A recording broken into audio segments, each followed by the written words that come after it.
बाद ये इसके नीचे आया, ये मेरा मेजर डिस्ट्रीब्यूटरी, और ये मेरा क्या हो गया, माइनर डिस्ट्रीब्यूटरी, और मेरा ये कौन सा हो गया, फील्ड पॉइंट हो गया। ये लिखा था मैंने क्रॉस, ये क्या हो गया मेरा, this is known as outlet factor.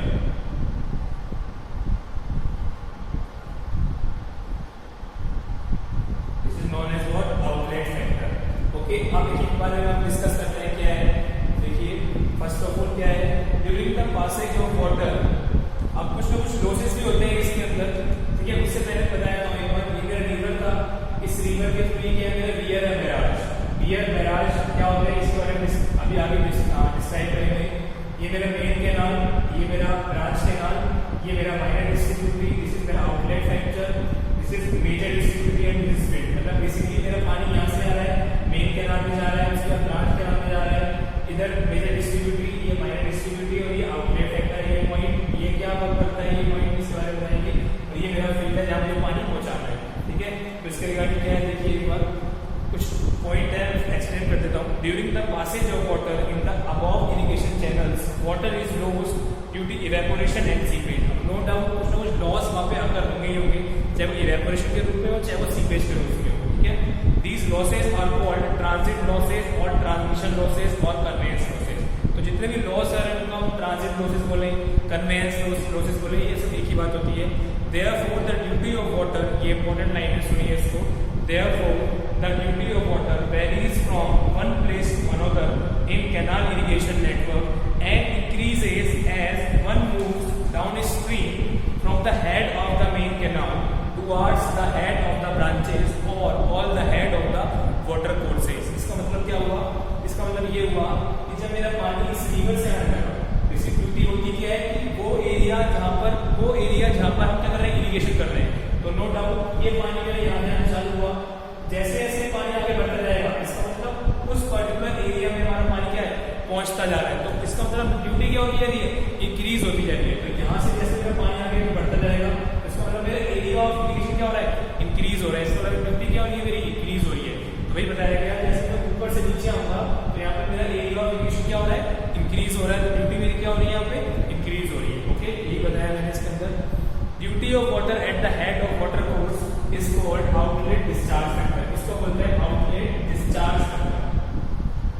Outlet discharge factor क्या बोला मैंने, duty of water at the head of the water course, ये होता है मेरा head of the water course, मतलब जहां पर मुझे मेरा पानी पहुंचाना है। तो इसका हेड हो गया, इसको बोलते हैं आउटलेट डिस्चार्ज फैक्टर।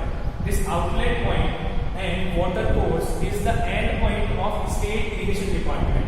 बेसिकली यहाँ से जो मेरा पानी आएगा, रिवर से आया, मेन कैनाल में गया, ब्रांच कैनाल में गया, माइनर डिस्ट्रीब्यूट में गया, यहाँ तक का जो पोर्शन होता है ये होता है स्टेट डिपार्टमेंट के पास। ये वाला पोर्शन से लेकर यहाँ तक का जो पोर्शन होता है ये होता है मेरा स्टेट डिपार्टमेंट के पास होता है सारा पोर्शन। ओके, आगे देखिए इसके अंदर for example the control of irrigation department finishes at the outlet discharge factor, जैसे आउटलेट पॉइंट यहाँ से सारा कंट्रोल स्टेट, उस पर्टिकुलर स्टेट के इरिगेशन डिपार्टमेंट के पास होता है। उसके बाद आइए, and the water is carried beyond this outlet into water course and field channels by the farmers themselves. इसका मतलब क्या हो गया, ये मेरा पानी यहाँ से आ रहा है, इस रिवर के थ्रू मेन कैनाल में आया, ब्रांच कैनाल में गया, ये मेरी माइनर डिस्ट्रीब्यूटरी है, इसको अच्छे से शुरू करता हूँ। This is known as minor distributary, ये मेरी माइनर डिस्ट्रीब्यूटरी है, मेजर डिस्ट्रीब्यूटरी। तो यहाँ से जो पानी आएगा प्रॉपर है तक पहुंचेगा, यहाँ तक का सारा काम किसका होगा, स्टेट इरिगेशन डिपार्टमेंट का होगा। लेकिन उसके बाद जो मेरा फील्ड में पानी जा रहा है, इसके अंदर जो सारा कंट्रोल होगा वो किसका होगा, कि फार्मर्स का होगा जो वहाँ पे खेती कर रहे हैं। ऊपर का काम सारा स्टेट डिपार्टमेंट का, और नीचे का काम किसका होगा, सारा जो कि फार्मर्स वहाँ पे खेती कर रहे हैं उनके अंडर में काम होगा। ठीक है, तो इसको एक्सप्लेन किया मैंने डायग्राम के अंदर। आगे देखिए, बहुत इंपॉर्टेंट डेफिनेशन है, डेफिनेशन है फ्लो ड्यूटी। डेफिनेशन है, एक डेफिनेशन है फ्लो ड्यूटी। ये क्या होती है, देखो इसके बारे में। In direct irrigation, when a certain fraction of flow of river is diverted into canal irrigation network, इसका मतलब फ्लो ड्यूटी वो ड्यूटी होती है कि एक पर्टिकुलर पानी का पार्ट एरिया कि हमको इस पानी के पार्ट को कैनाल से डाइवर्ट करना है हमारी खेती के लिए। वही बोला, in direct irrigation, when a certain fraction of flow of river is diverted into canal irrigation network, that duty is expressed in hectare per cubic, in hectare per meter cube पर second gold या फिर hectare पर cumec gold. इसको क्या बोलते हैं, इसको हम बोलते हैं flow duty. Is called as flow duty या फिर इसको नॉर्मल ड्यूटी बोलो। By default flow duty duty होती है। तो क्या बताया मैंने यहाँ पर, इन डायरेक्ट इरिगेशन मैंने certain fractions of flow of river is diverted into canal irrigation network. मतलब रिवर का जो पर्टिकुलर पार्ट है उसको मैंने कहाँ डाइवर्ट कर दिया, हमारे कैनाल के थ्रू इरिगेशन में डाइवर्ट कर दिया। तो उस पर्टिकुलर पार्ट की रिगार्डिंग जो ड्यूटी होती है उसको हम बोलते हैं flow duty.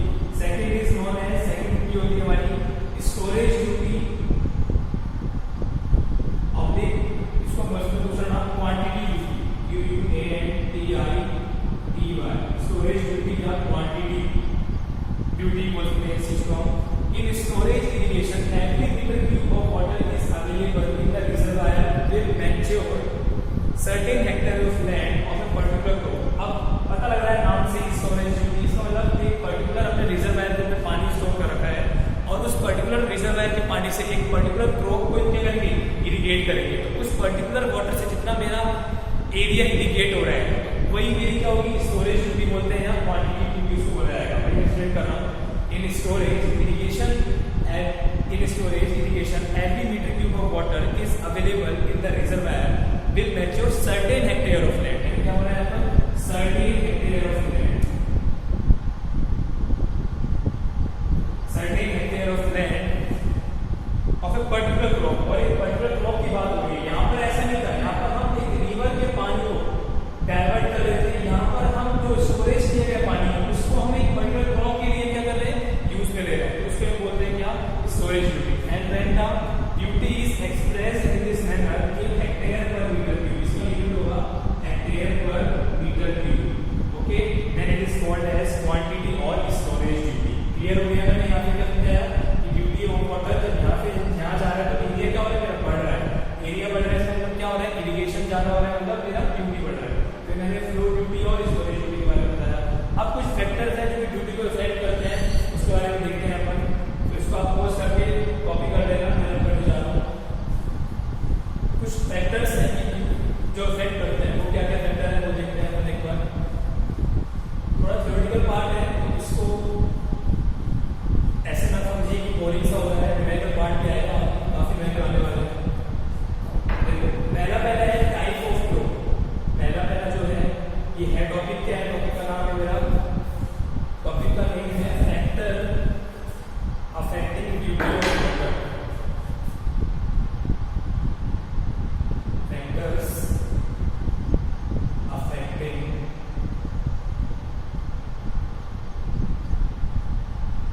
Duty of water. First is type of flow. First is type of flow. जैसे कि हमको पता है कि डेल्टा इज इक्वल टू क्या होता है, 8.64 divide by d into b। तो no doubt if d is greater than delta will be smaller. अगर मेरा ड्यूटी ज्यादा होगा डेल्टा क्या होगा, कम होगा। ऐसे सोच सकते हैं अगर मेरा एरिया ज्यादा है, एरिया ज्यादा हो रहा है इसका मतलब डेप्थ होगी भी कम होगी। डेप्थ ज्यादा है इसका मतलब एरिया क्या होगा, कम हो जाएगा। Second is climate condition. Second is what, climate condition. Second is climate condition. इसके अंदर क्या है, अगर यहाँ पर इसके अंदर क्या बताया गया है, अगर यहाँ पर लॉसेस ज्यादा हो रहे हैं और अगर लॉसेस ज्यादा हो रहे हैं, इसका मतलब लॉसेस किस टाइप के लॉसेस, इवेपोरेशन लॉसेस हो गया, सीपेज लॉसेस हो गया। इवेपोरेशन में पानी उड़ के चला गया, ऊपर चला गया, सीपेज सीप के थ्रू बाहर चला गया, तो इसका मतलब पानी का लॉस ज्यादा हो रहा है। इसका मतलब जो एरिया ऑफ इरिगेशन है वो क्या होगा, मेरा रोड कम ही होगा, ड्यूटी मेरी क्या होगी, कम होगी। Third is what, third is useful rainfall. Useful rainfall. अब नो डाउट अगर मेरा रेनफॉल ज्यादा है, अगर रेनफॉल मेरा ज्यादा हो रहा है तो एरिया ऑफ इरिगेशन क्या होगा, ज्यादा होगा। ड्यूटी क्या होगी मेरी यहाँ पर, ज्यादा होगी। एक पार्ट हो गया हमारे।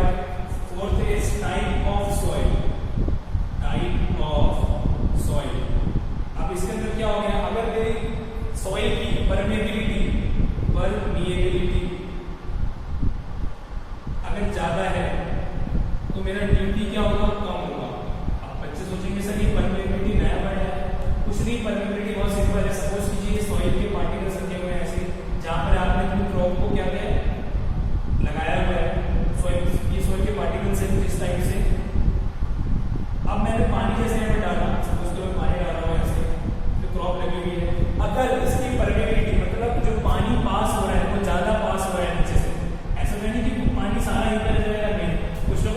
इसके वॉइड से नीचे चला जाएगा। तो अगर मेरा पानी ज्यादा नीचे निकल रहा है, इसका मतलब क्या हो रहा है, जो मेरा खेत के अंदर है, फील्ड के अंदर है, वो पानी तो कम रह गया। इसका मतलब मेरी जो क्रॉप जिसको मैं इरिगेट करना चाह रहा हूँ उसको तो पानी कम मिला, तो मेरी परमिबिलिटी ज्यादा है, तो मेरी मिट्टी क्या हो जाएगी, कम हो जाएगी। समझ में आया? मैंने क्या बोला, मैं तो पानी दे रहा हूँ और जिस सॉइल पे मैंने मेरी क्रॉप लगा रखी है उस सॉइल के अंदर वॉइड ज्यादा है और तो पानी क्या होगा, नीचे पहुंच जाएगा। नीचे पहुंच जाएगा इसका मतलब जिस खेत में मैंने क्रॉप लगा रखी है उस खेत के अंदर पानी ऊपर क्या होगा, कम होगा। पानी कम हो गया इसका मतलब एरिया ऑफ इरिगेशन कम हो गया, एरिया ऑफ इरिगेशन कम हो गया इसका मतलब क्या हो गया, मिट्टी कम हो गई। बाकी परमिबिलिटी के बारे में आप जियोटेक के अंदर पूरा पढ़ेंगे अच्छे से, permeability and porosity. Fifth is my efficiency of cultivation. Efficiency of cultivation method, cultivation method इसका मतलब क्या हो गया, अगर मेरी यहाँ पर एफिशिएंसी अच्छी है, अगर मेरी यहाँ पर एफिशिएंसी काफी अच्छी है जिसके थ्रू मैं खेती कर रहा हूँ, तो नो डाउट ड्यूटी भी क्या होगी, मेरी ज्यादा होगी। मतलब इसका मतलब क्या हो गया कि लॉसेस क्या है मेरे, काफी कम है, लॉसेस आर वेरी लेस। क्योंकि लॉसेस कम है इसका मतलब मेरा ड्यूटी क्या हो गया, ज्यादा हो गया। ड्यूटी ज्यादा हो गया इसका मतलब क्या हो गया, जिस एरिया को मैं इरिगेट कर रहा हूँ वो एरिया ज्यादा हो गया, एरिया ज्यादा हो गया इसका मतलब मेरी क्रॉप की एफिशिएंसी क्या होगी, ज्यादा होगी। तो कुछ फैक्टर्स थे, factor affecting duty of water, copy these factors I will rub it।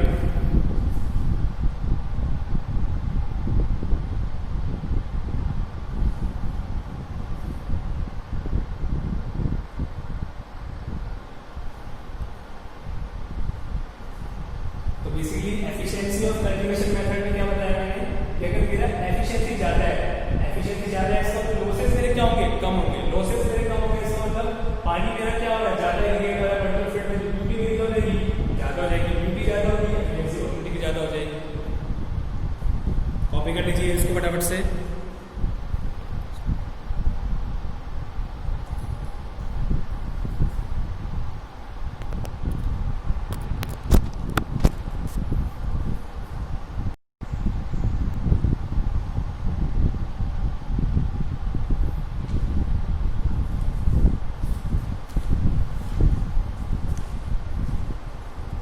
दो और इंपॉर्टेंट पॉइंट है बताने जा रहा हूँ यहाँ पर, या फिर काम करते हैं, चलो बता ही देते हैं, बहुत सिंपल सा पॉइंट है।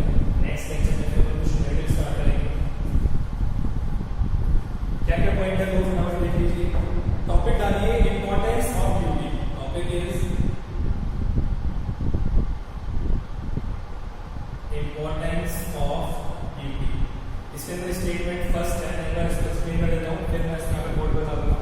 By knowing the total available water at the head of the main canal and the overall duty for the crops required to be irrigated, the area which can be irrigated as calculated as following। बहुत simple सी चीज है, हमको पता है ये discharge क्या होता है, मेरा क्यूटी डिस्चार्ज की यूनिट होती है क्यूमेन।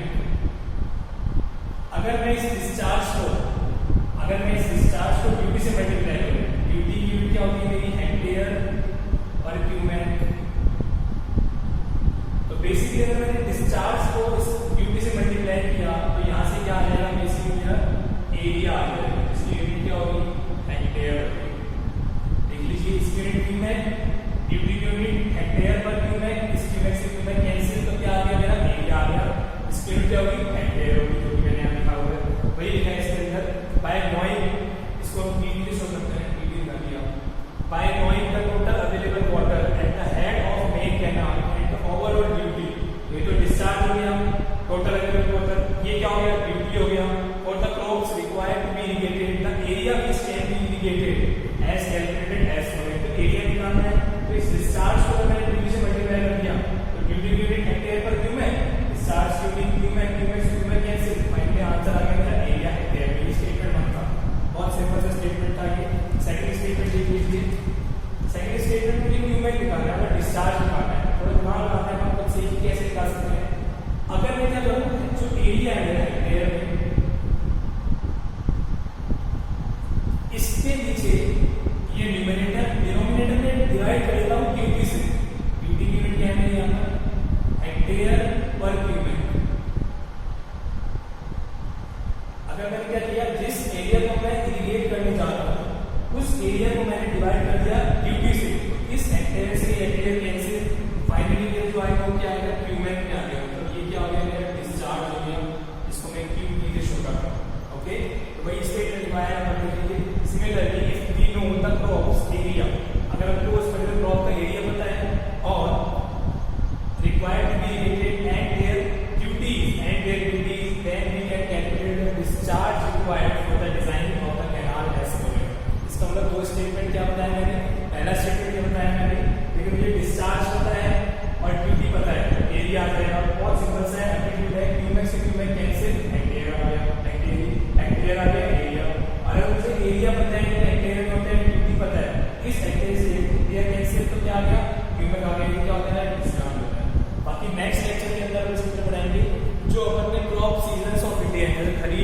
क्रॉप हो गई, रबी की क्रॉप हो गई, जैद की क्रॉप हो गई, उसके अंदर कौन कौन सी आती है, ठीक है, कौन कौन सी फसलें उसके अंदर काउंट होती है, उसके बारे में पढ़ाएंगे।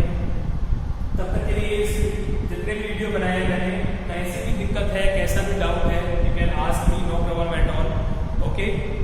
तो इसको आप नोट डाउन कर लीजिए, बाकी नेक्स्ट सेक्शन देते हैं। तब तक के लिए take care at home, be happy, be safe, thank you very much.